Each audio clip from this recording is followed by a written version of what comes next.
ঠাকুরগাঁওয়ে ৮ দফা দাবিতে সংখ্যালঘুদের বিক্ষোভ। ঠাকুরগাঁওয়ে ৮ দফা দাবিতে বিক্ষোভ সমাবেশ ও মানববন্ধন করেছে সংখ্যালঘু অধিকার আন্দোলনের সাধারণ শিক্ষার্থীরা।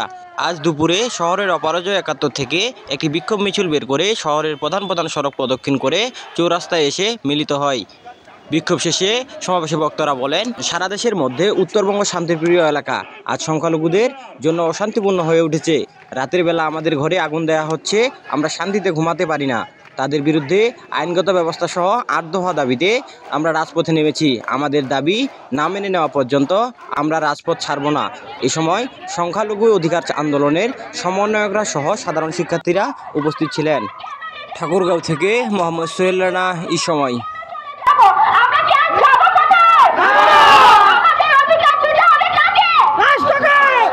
আমাদের শুধু একটাই দাবি সবসময় থাকবে, আমাদের ৮ দফা দাবি পূর্ণ অবদান আমরা রাজপথে থাকবো। আমি বলতে চাই, এই যে মা বাবারা আপনারা ভয় পাবেন না, দেশের সমস্ত ছাত্র সমাজ আপনাদের পাশে আছে।